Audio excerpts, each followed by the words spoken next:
Hi, my name is Anna-Lena Dauber. I'm excited to be part of this interview and I'm happy to share a bit about myself and my work.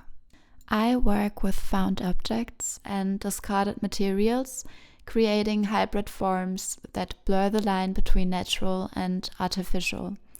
My practice moves between sculpture, painting, photography, and digital media, always exploring transformation and material play. I grew up in a small town in the north of Germany. There weren't many opportunities, really, especially not in terms of culture. So most of the time during my childhood, I was outside, either in our yard or out in nature, and then projects would always pop up.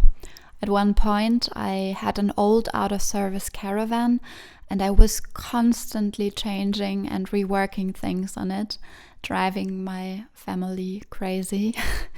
Back then, I didn't really think of it as a creative activity, but in hindsight, I can clearly see it as an early sign of a strong creative urge.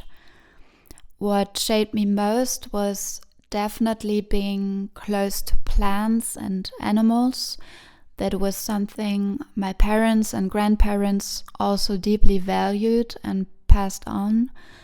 We also used to go to the Baltic Sea a lot. I spent hours collecting stones on the beach, either just for myself or to use them in little craft projects with my father. That habit of collecting objects and having a sharp eye for my surroundings, it definitely started there.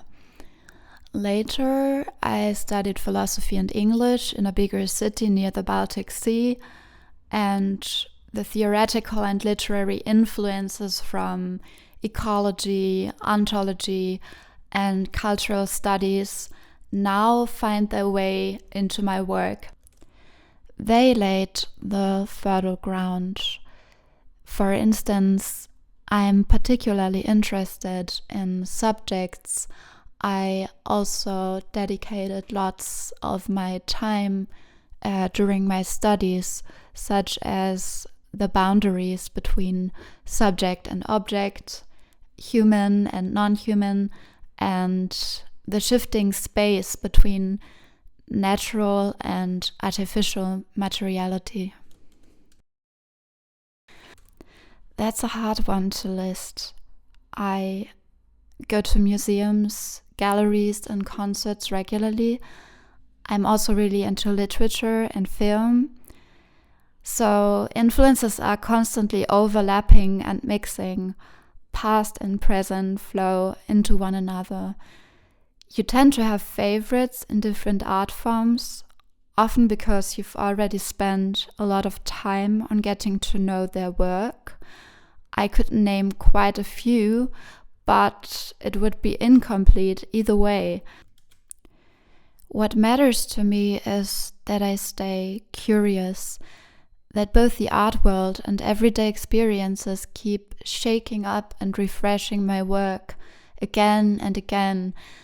And if you stay open to that little spark, it can come from anything or anyone, really. As an artist, you are usually juggling multiple projects. Right now, my main focus is a solo exhibition in September. I'll be showing my work in a large exhibition space, several hundred square meters, so that involves more than just creating the art. I'm also handling all the organization myself. And while I work on sculptures, photography, collage, painting, video, I'm also thinking about how everything will fit into the bigger picture of the exhibition.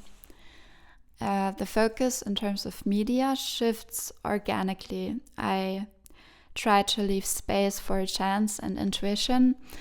At the moment, I'm mostly working on sculptures and digital art, but that changes all the time and often ends up complementing each other.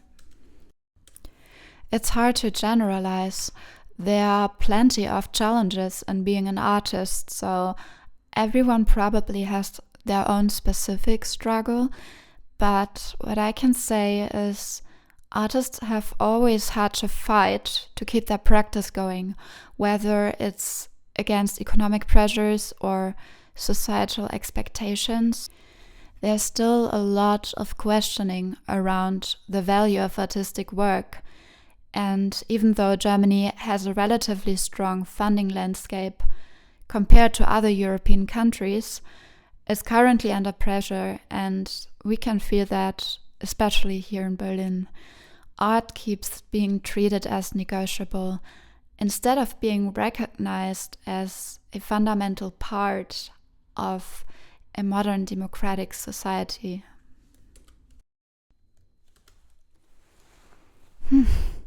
That's a tough one. If I really wanted to protect myself, I'd have to issue more than one warning. So maybe I wouldn't warn myself at all, but I'd leave myself one thought. A lot of what's coming will be hard and even painful, but no matter how difficult things get, try to stay connected to your strengths and your potential. Don't let anyone limit you or what you're doing or make you feel small. Your freedom and your power are enormous, and one day you will be doing things that you probably can't even imagine right now. After all the experimentation we've inherited from artists over the last 100 years, it's not easy to come up with something truly new. My sculptures are made from hundreds of small parts that I find on the streets of Berlin. Is it a time-consuming activity? Yes, but is it really new or unconventional? I'm not sure. In 1917, for instance, a urinal was called Fountain and became a work of art.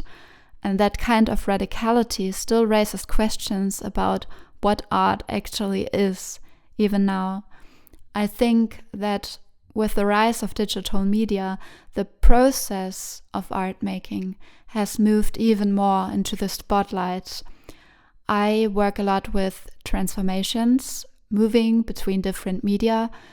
New technologies open up all sorts of playful and conceptual possibilities. Even outside of that, I think it's worth exploring how human creativity and skill might be re-evaluated in contrast to artificial intelligence. And honestly, my Instagram stories might be one of my more unconventional art practices. They are usually seen as quick entertainment or a tool for information, but I use them to create surreal little scenes. By layering animated GIFs over photos of my artwork, I try to break through the flatness of the image and enter a more digital, layered space. I usually prefer silence or less stimulation, but it really depends on the task. When I'm doing conceptual work or trying to articulate thoughts, it's nearly impossible for me to have any kind of noise or sound in the background. But when I'm building sculptures or doing long repetitive processes, music can sometimes be a real source of energy and inspiration.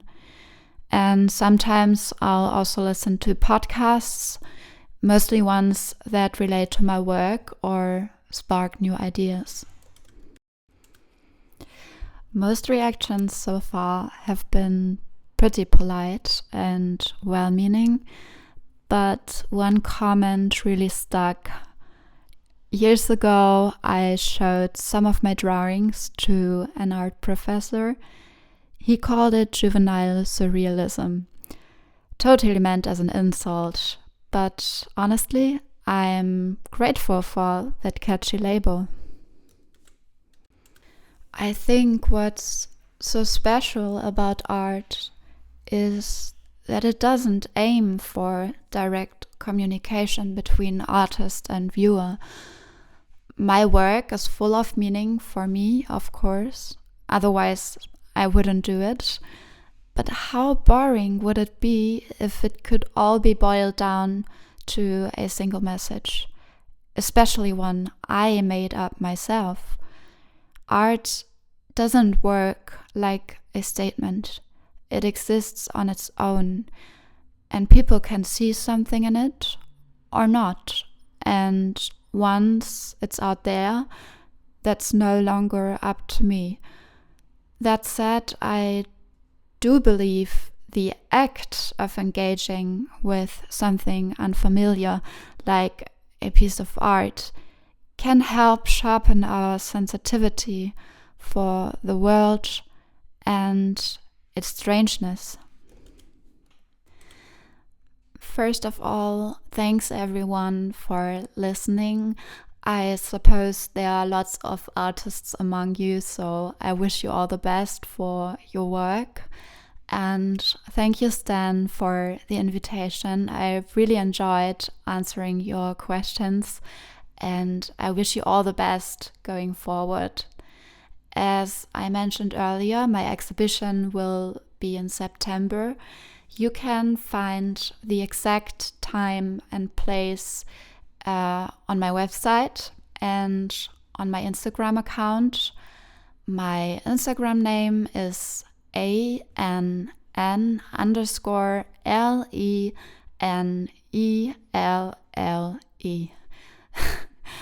Okay, and tiny announcement for anyone walking through Berlin.